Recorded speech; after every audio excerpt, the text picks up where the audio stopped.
Ce sont les prophètes qui vous ont tués. Imagine, je te fais lever devant les gens. Je te donne la prophétie sur le mariage. Alors que spirituellement, tu n'es pas encore préparé. Et qui est en train d'écouter cette prophétie à côté de toi? Est-ce que vous savez ceci? Tout ce qui est spirituel, quand ça se revêt dans le physique, n'importe qui peut récupérer ça. La parole n'est pas l'ensemble des mots. La parole est un esprit. Et l'esprit est une foi. Quand il sort, bien aimé, si toi-même tu n'es pas spirituel, à partir du moment, merci, laisse-moi pas acclamer Jésus.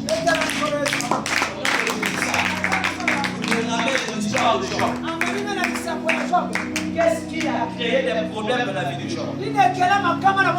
C'est la prophétie. Job était bien. Il était tranquille avec sa femme. Que Dieu a parlé à son sujet. C'est là où les problèmes commencent. J'ouvre cette parenthèse. Chaque prophétie que tu reçois donne naissance à l'épreuve, à des épreuves qui feront que cette prophétie s'accomplisse. Donc si tu n'es pas spirituel, par ces épreuves-là, la prophétie peut te tuer. Le jour que Dieu a parlé au sujet de Job, c'est le jour que Satan a décidé de venir visiter Job. Le diable visitait la terre. Il voyait Job, mais il ne le gérait pas. Parce que la main de Dieu était sur Job. Quand Dieu a témoigné de Job, la prophétie est un témoignage. Faites attention. Tel que tu m'entends là, le diable ne sera jamais d'accord avec toi. Parce que le diable sait reconnaître la vraie parole, les vrais serviteurs de Dieu, les vrais enfants de Dieu, les faux enfants de Dieu et les ordinaires. L'erreur que tu ne sais pas, c'est que quand tu es enfant de Dieu, tu habites ce corps. Et ce corps n'est pas comme le corps de tout le monde. Voilà pourquoi ce que tu ressens dans ton corps, tout le monde ne le ressent pas.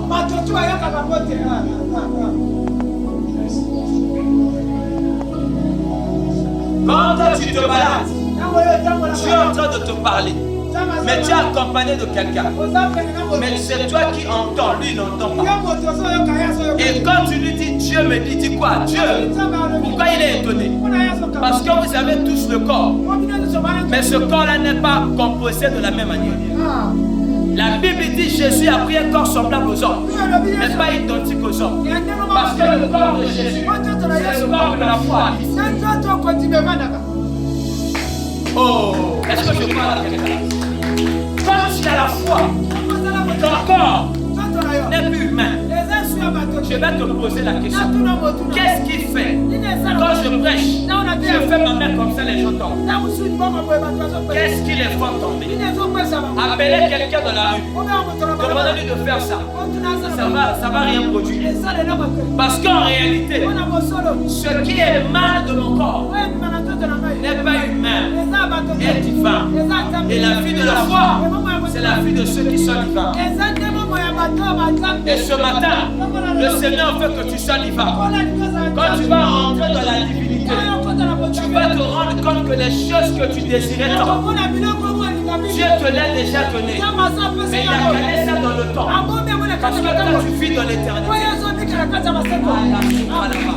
Celui qui est en Dieu, avec tout le monde celui qui est en Dieu, il ne vit pas dans le temps. Il n'est pas soumis au temps. Mais il vit dans l'éternité. Voilà pourquoi il domine le temps. C'est là que tu peux constater quelqu'un qui se moquait dans la famille, qui n'avait rien. Un matin il se lève, il devient la tête de la famille. Il a des choses pour en avoir. Il a fait à 10 ans. Mais lors d'une journée, il en possède. Pourquoi? C'est dans l'invisible que tout est créé. Que personne ne se séduise. Garde la foi.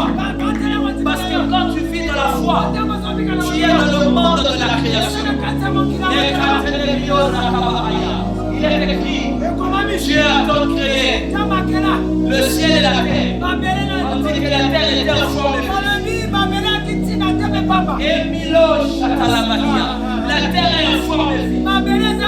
C'est pas parce que c'est en forme de vie qu'il n'y a rien. Il y a des gens ici, leur vie ressemble à l'informe, mais pas vide. Si la terre, en réalité, quand on dit la terre, on ne parle pas de la poussière, on parlait de l'homme. Parce que l'homme est la terre, il était informe et vide. Parce que l'Esprit de Dieu n'était pas encore descendu. Celui qui n'a pas Jésus, sa vie est informe et vide. Et ce qui est bizarre, c'est que le chaos. Il faut m'écouter par l'esprit. Je me sens comme sous les ciels de l'aigle. Écoutez le bio, parce que ce que je ressens maintenant n'est rien de l'humain. Et les paroles que tu entends, bien aimé, ce n'est pas ta chair qui entend ça, c'est ton esprit. Parce qu'il y a quelque chose ce matin qui est en train de donner naissance. Il veut donner naissance à la divinité que tu es en train de faire dormir en toi. Il y a des gens à partir de cette prédication. Les Kaouchivi, les Taïs. Oh, Miso, Ido, Shabalia. Eli, Telebe, la Isiatoria. Manube, Indeva. Akani, Brotosata. On a que je suis en train de prêcher.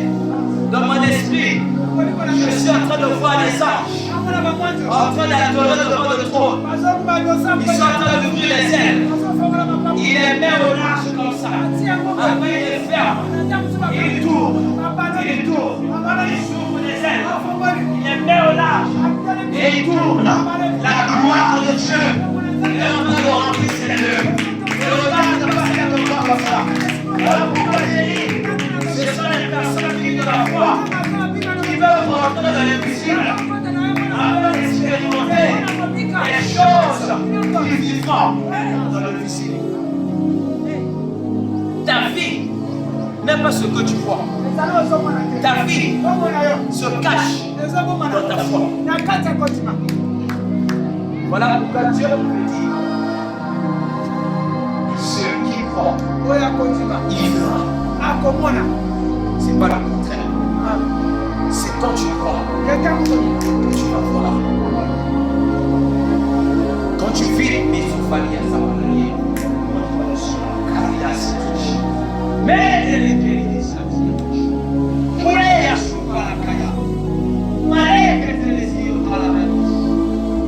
Oh, j'écoute ta prédication comme ça.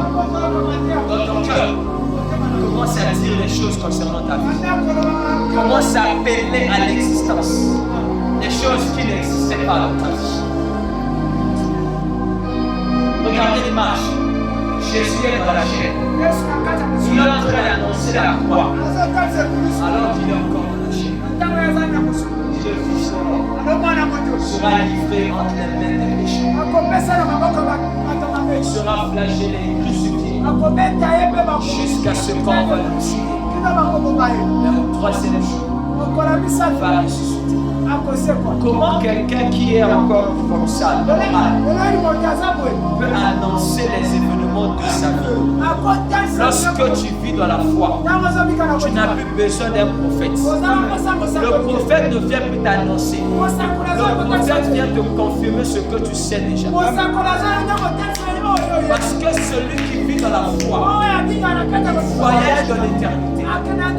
Et c'est dans l'éternité qu'il peut voir son avenir. Et quand il voit son avenir, il a l'assurance. Il ne s'agite pas. Voilà pourquoi Abraham, quand il a entendu la foi, il est allé dans l'éternité. Et Dieu lui a dit, sors de la maison de ton père. Quitte ta patrie. Je t'emmène vers un pays étranger. Mais Abraham ne connaissait pas d'Israël. Mais c'est dans l'invisible que Abraham a vu la terre promise. la foi, il se réveille le matin, il plie les bagages et il commence à partir. On lui pose la question, où vas-tu? Dieu m'a dit de partir. Mais tu vas où? Le problème, ce n'est pas là où je vais. Le problème, c'est qui est avec toi. Oh my God. Lorsque tu as la foi, tu n'as plus besoin de savoir où tu vas. Parce que celui qui est avec toi, il connaît le chemin. My God. Voilà pourquoi Jésus a dit, je suis le chemin. Il est le chemin pour qui? Pour ceux qui mettent leur confiance en lui. Voilà pourquoi ce matin, j'encourage à quelqu'un. Quand tu mets ta confiance en Dieu, tu n'as pas besoin de connaître ton futur. Parce que ce futur-là, tu as caché ça en lui. Et lui est dans ton présent. Et il te demandera d'abord, rejette de ton présent. Laisse-moi gérer le lendemain. Ne vous inquiétez pas. Ne vous inquiétez pas de votre fille. Parce qu'en réalité, votre fille là se trouve en moi. L'église pleure. Les gens sont frustrés parce qu'ils ne connaissent pas le Dieu de la Bible. J'aime ce Dieu-là. Voilà pourquoi chaque jour, quand je me réveille, je constate le souffle en moi. Je comprends que Dieu vient d'ouvrir encore une page du livre de ma vie. Et il est en train d'écrire quelque chose. Vous savez, il y a des moments où Dieu n'est pas obligé de te dire ce qu'il va faire avec toi. Beaucoup de gens attendent que Dieu leur dise ce qu'ils veulent entendre. Alors que ce que Dieu a besoin que tu fasses, c'est de lui faire d'abord confiance. Regardez le mot foi. Quand tu vois le mot foi, le mot foi, c'est l'ensemble de trois mots. Le F que tu vois là égale à la fidélité en Dieu.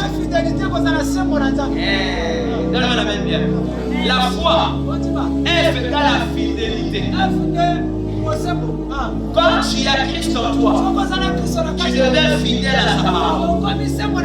Jésus a dit, celui qui demeure en moi et que mes paroles demeurent en lui.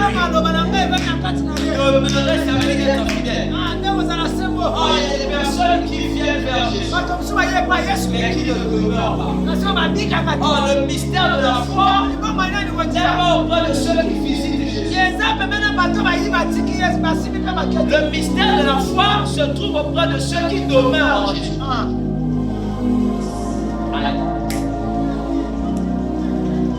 Je vous ai dit dernièrement ici, il y a beaucoup de croyants en Dieu, mais il y a peu de disciples de Christ. Or, la foi, c'est le monde des disciples. Ce n'est pas le monde des croyants. Voilà pourquoi les disciples qui avaient la foi, ils ont expérimenté le Dieu qu'ils ont cru. Et je prie ce matin que Dieu te donne la foi afin que tu l'expérimentes dans ta vie. Écoute, que toi-même tu sois le témoignage de ce Dieu-là. Je ne veux pas seulement raconter le Dieu des autres. C'est de témoigner le Dieu là qui a fait. Mais je veux aussi un temps donné par que le monde témoigne de notre Dieu. Il fut un temps, un homme a visité cette terre, appelé Julie d'Israël. Cet homme-là marchait avec Dieu. Voilà les œuvres de ce Dieu. C'est pourquoi je pense au feu Moussé Haïti Nabala. Un homme qui ressuscitait les morts comme ça, comme si c'était les Juifs. Je l'ai appris que quelqu'un descendait les escaliers Juifs, vous tombez. Le gars a dit seulement, qu'a-t-il à Yesu? Bien aimé, il a réduit la pression. Et le peuple la personne descendait comme si elle était sous les chaînes, jusqu'à ce que vous.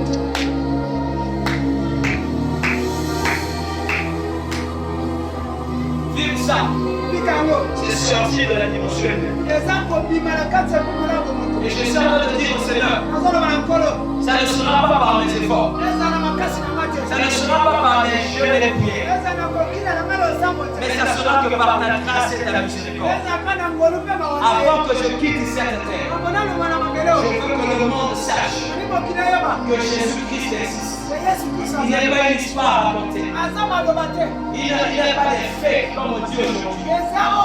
Mais Jésus est la vérité. Quand tu es fidèle à Dieu, la fidélité en Dieu va te conduire à l'obéissance. Tous ceux qui sont fidèles